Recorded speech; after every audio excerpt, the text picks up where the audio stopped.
Remember that old man on the construction site in Vermilion City? He and his faithful Machop were flattening ground for some mysterious construction project. They had apparently been at it for years. There's more to this tale. The story begins in Lavender Town. The Lavender Town chapter of Pokemon Red and Blue was short, but left a profound impact on the player. Team Rocket was at it again, stealing the skulls of Cubones in the tower. Local celebrity, Mr. Fuji, attempted to stop them but was easily subdued and taken hostage. You, the valiant hero, rescued Mr. Fuji and put an end to Team Rocket's nefarious plot. The story was juvenile, but there seemed to be so much more to it. Perhaps it was the music that played. It sounds, quite simply, like fear. It lent an ambiance and intensity not present anywhere else in the game. No wonder it is recalled with such vividness by those who grew up playing the game. But isn't it curious that, for a town so dedicated to preserving the resting places of Pokemon, a mere 3 years later the tower had been replaced with a radio tower? Lavender Town had obviously changed the first time you traveled there in gold and silver. Aside from the aesthetic changes, the music was now lighthearted and whimsical, entirely different in mood from the previous generation. But beneath the cheerful arrangement of the music was the same haunting melody. Things were not as they appeared. You see, there was more to Team Rocket's involvement than you had imagined. Lavender Town, during the time of Red and Blue, was struggling. It was a town without a draw. It lacked a Pokemon gym or anything else to attract tourists. Fuchsia had a safari zone. Pewter had a museum. Cinnabar had a famous laboratory, etc. But all Lavender Town had was a massive graveyard that it was free to visit. Its feeble Pokemart paled in comparison to the huge Celadon department store, which was easily accessible through the underground path to the west. Lavender Town was easily the poorest town in Kanto. One day, a businessman approached the mayor of Lavender Town with a proposition. Radio was a fad that had taken the nearby Johto region by storm. He proposed the demolition of Pokemon Tower and construction of a radio tower in its place.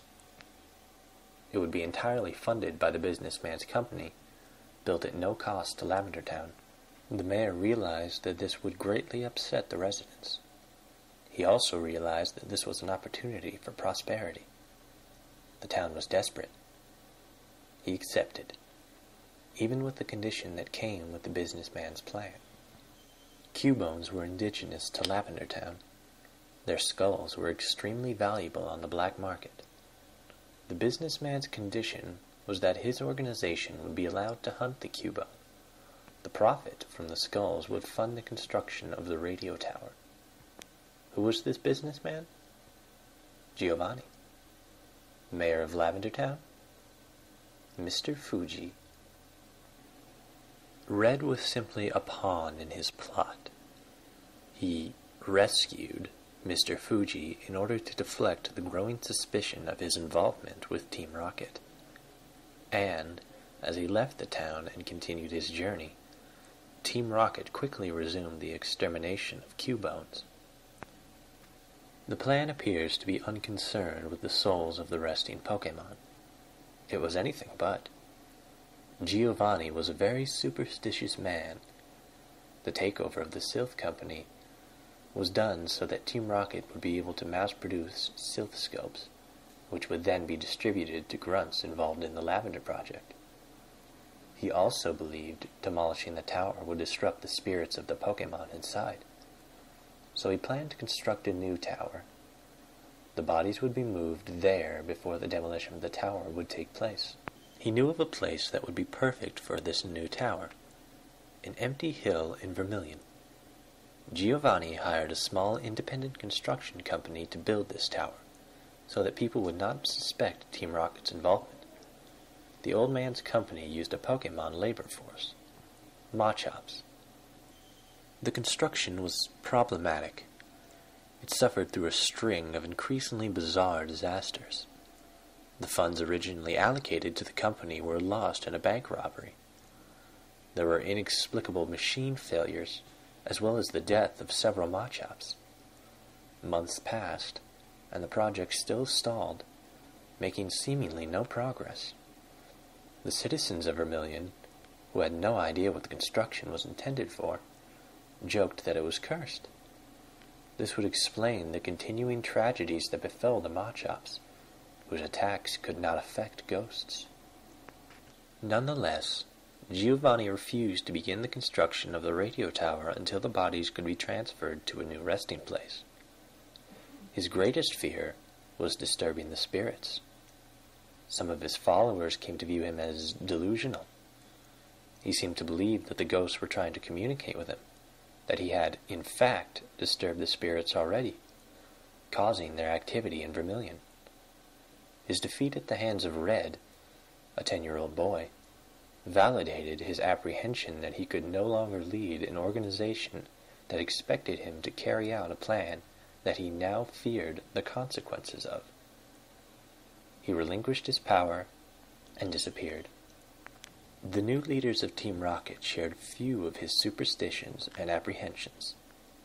The tower was demolished the next day. Strangely, the old man that owned the Vermilion Construction Company died that same day. The construction site upon the hill remains in Vermilion City today. It is abandoned, a flat patch of earth, barren except for a few tombstones under which the deceased Machops lay, the only feature that resembles the planned Pokemon Tower that never was. People that visit feel an uneasiness. Some claim to hear a faint, very sad melody. Most avoid this place, but occasionally a traveler from Johto will unknowingly stumble upon it. They claim to see an old man and a Machop continuously stomping the ground flat for an important construction project.